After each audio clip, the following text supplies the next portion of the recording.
Another kind of a heartbreaker this year.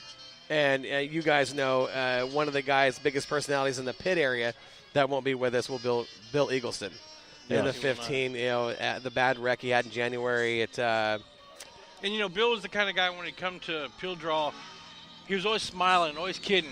He was great person, good energy. Absolutely. I love the guy. Absolutely. I'm missing today.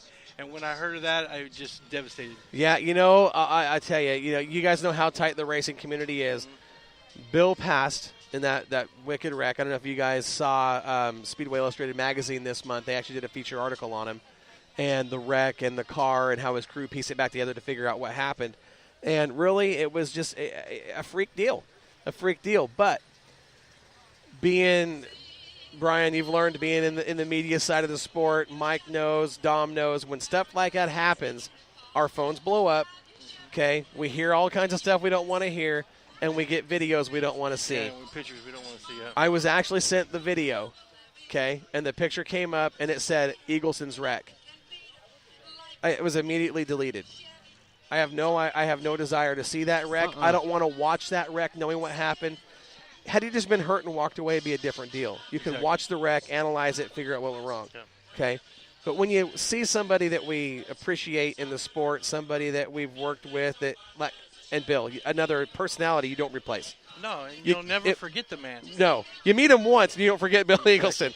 And to hear that he had passed in that wreck, I just thought, man, one of my first thoughts was, that's going to be different at Bakersfield. Exactly. Just because of his presence in the pit area. He was just that one element that was, like you guys said, you guys know, he's always positive, always smiling. Walk up, introduce himself. Hey, I'm Bill Eagleston. And you look at the life that he lived and the example he was for so many people. One of the better people you ever meet in racing. I mean, truly just a gentleman and loved what he did. Did a lot of good for a lot of people. Yes, he did. So when I heard that he had passed in that wreck, I immediately deleted that video off my phone.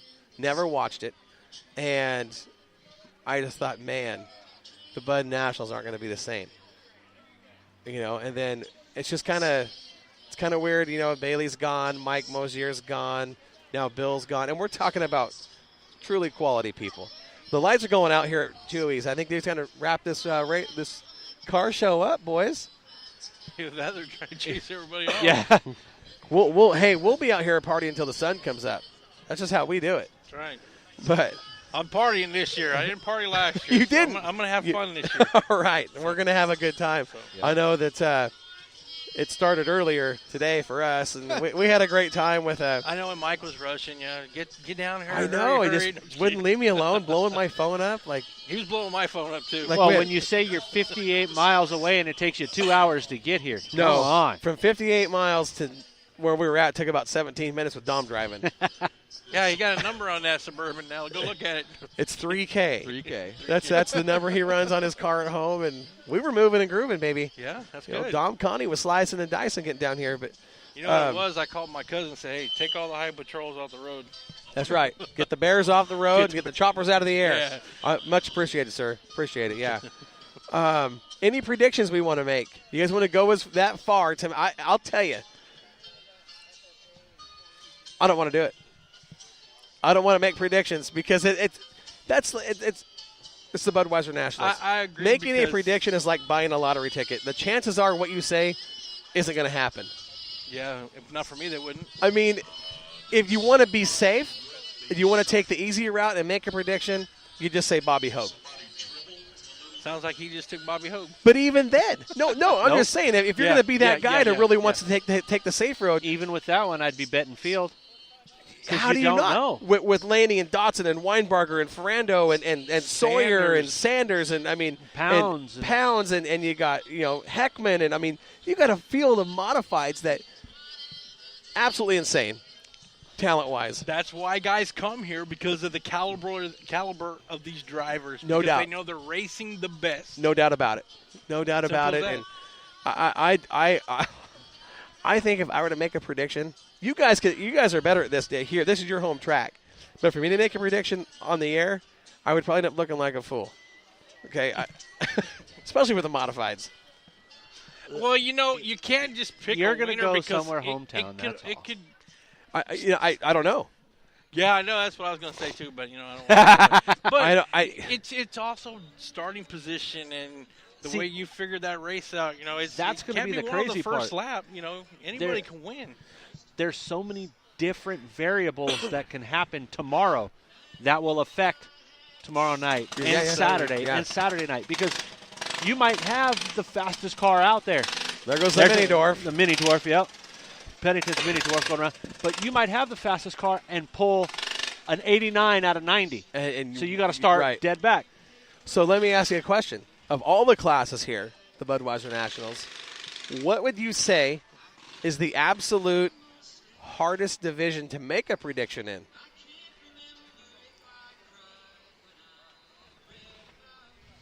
Look at Brian. Think about this. Crickets. I would say, given we're talking competition, the level of competition, top to bottom, I would say the hardest division to predict a winner at this race would be the sport mods. Given what I've seen in the first this is my 6th year helping out with this show. Given what I've seen in the first 5 years, that particular division, for me, that division amazes me here too. How many out-of-towners are we going to have? Chris Frisbee's coming in from New Mexico. Okay. But just even the local guys that are here. But that's the thing. You got Spain Howard. How do you bet against him in that division? You've got Michael Johnson. How do you bet against him in that division?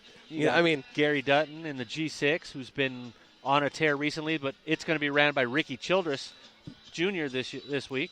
That's a tough deal. A couple of years ago, we watched the leaders run. The leaders, you guys. This is about 3-4 years ago. We watched the leaders run 4 wide for 7 laps, and nobody wrecked each other. That was for the lead. And I'm watching this going, how do they fit 4 cars wide coming out of turn 2? What is going on? It was absolutely amazing. And that was coming out of turn 4. You watched the sport mods here last year. What was your opinion? It was just amazing. I cannot believe how clean and easy everybody raced. They raced hard, but not aggressive.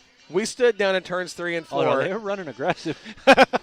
We were probably 6 feet off the wall in turns 3 and 4 watching the sport mod feature last year, and Dom was just kind of like, how?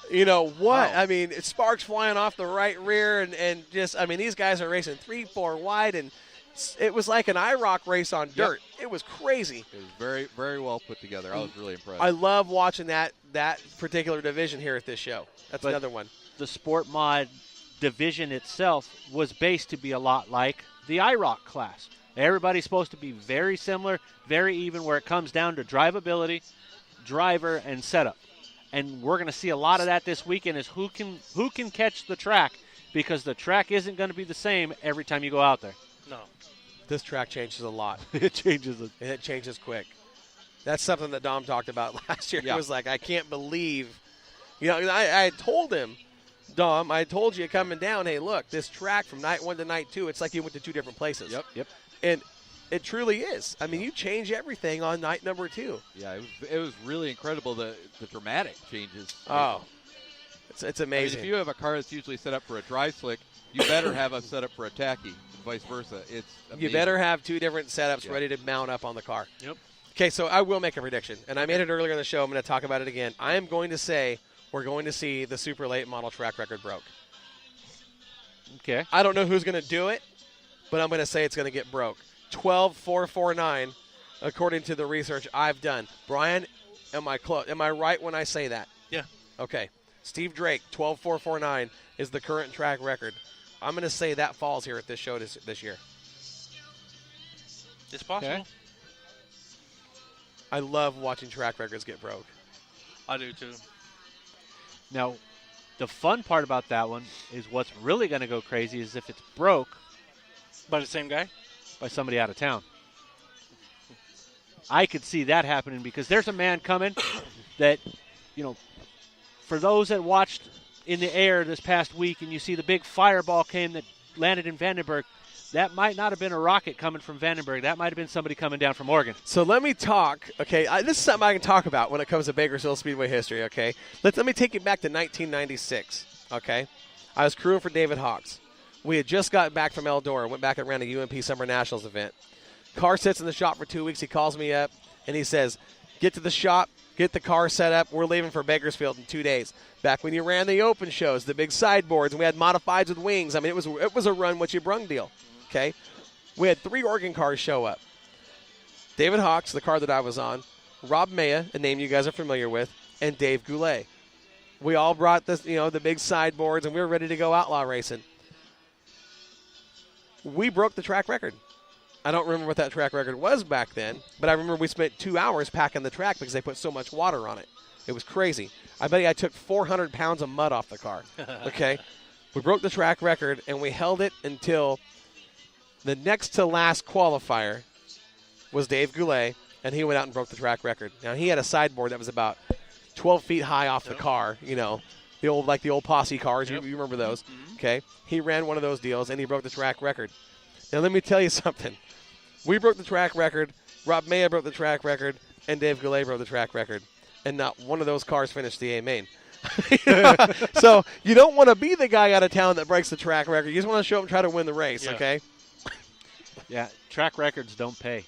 They don't. Neither does hot laps. But here's the thing. Here's the thing about track records. For me, when you get to see that, there's that little 12 to 14 seconds in history that you got to be a part of.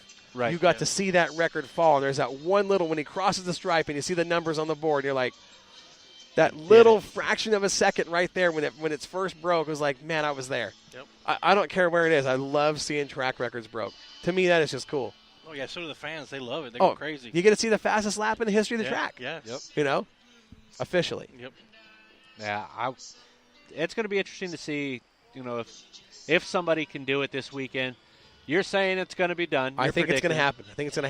I think it's going to be different for a lot of the guys out here because we've had a very dry and hot summer.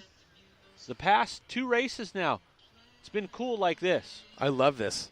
I absolutely love this. And it's only getting cooler. And it's only cooling down even more, yeah. So it's going to be interesting to see who can pull out that big notebook of everything that they've done in Bud Nationals and try to find something that matches this. So, Moxie, was it you or Brian, was it you that posted the forecast?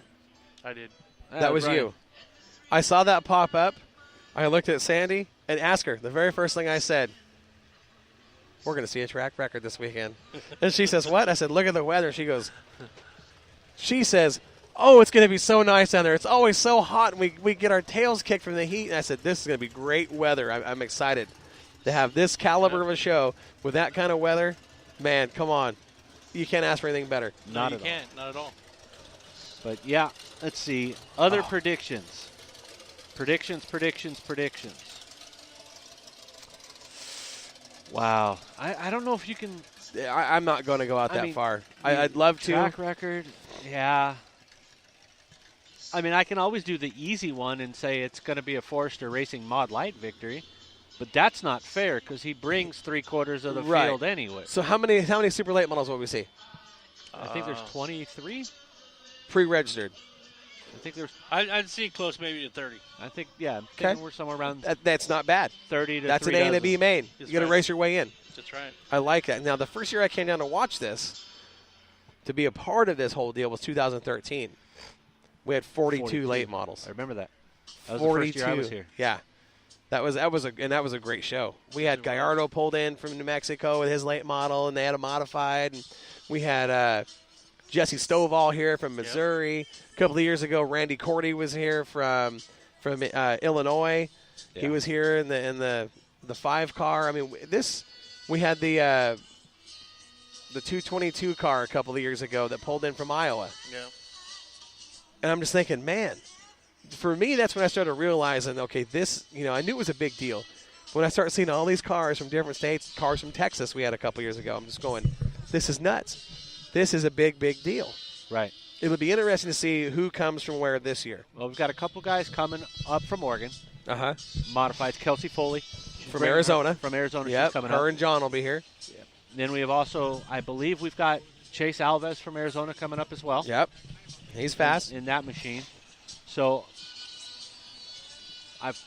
Chris Frisbee coming up from New Mexico with a sport mod. Yeah, and I've heard possibly a couple guys from Washington coming out, Idaho area. I don't know. I couldn't confirm that. I couldn't confirm it either, but I did get messages asking.